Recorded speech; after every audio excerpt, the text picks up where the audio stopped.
folichon avec Jeanne au niveau des rapports charnels. Surtout après la naissance de Camille. Jeanne me sollicitait souvent, moi, hop, j'esquivais.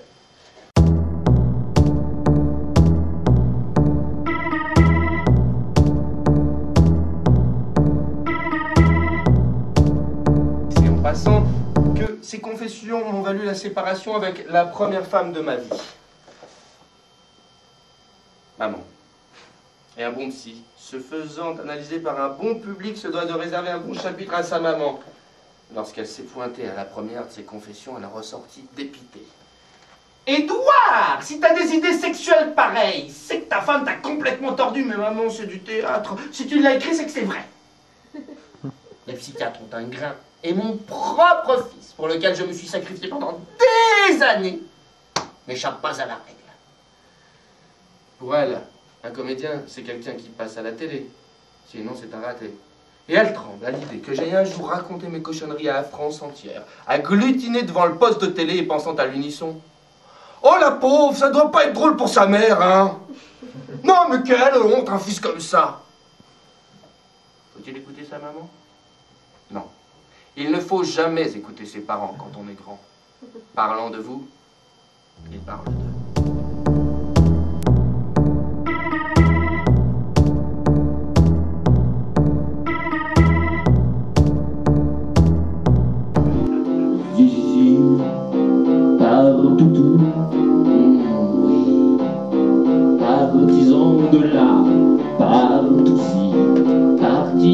Partout, par ici aussi.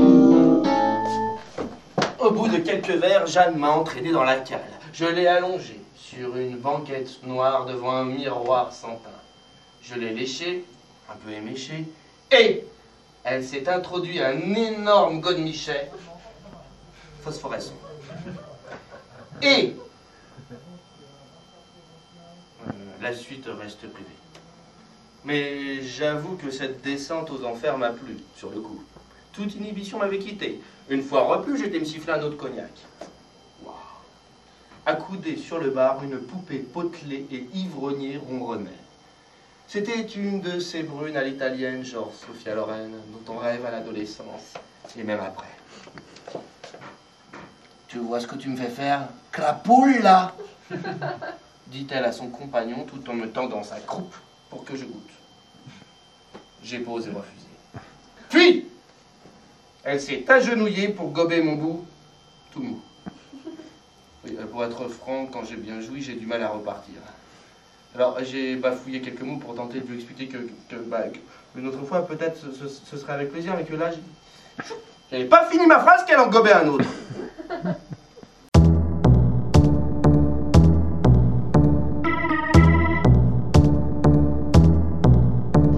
Et avec ce contrat, nos relations se sont encore améliorées. Et pas seulement sur le plan de l'intimité, hein, mais dans nos rapports quotidiens entre nous, avec notre fille. Il y avait plus d'attention, donc moins de tension. Camille semblait mieux dans sa peau. Le sadomasochisme apaisait notre foyer. Ah, puis c'est devenu comme une drogue. L'essentiel est de bien connaître nos désirs. Nous ne savons pas qui nous sommes. Nous nous ignorons en somme. Nous prétendons choisir l'être aimé alors qu'on tombe amoureux comme des bêtes, sans réfléchir. Puis alors on arrête d'aimer de la même façon. Ah, est-ce que je t'ai cassé le cœur sans faire exprès? Casse-toi. C'est la passion. On est passif, on est pensif, on est poussif. On a les boules, on perd la boule, on refoule. On refuse d'admettre nos fantasmes, nos fantômes, nos folies. Par la perversion, moi, le psychiatre, équilibré. Oui, enfin, hein. J'ai appris à aimer ma femme.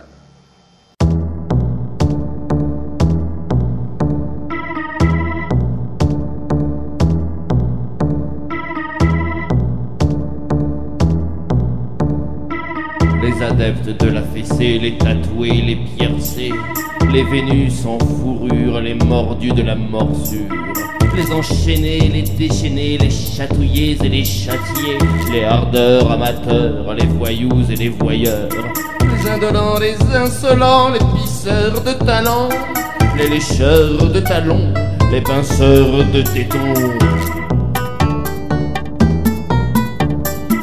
les gérontophiles, les chiens chiens humanophiles, les tranquilles tantriques, ceux qui téléphoniques,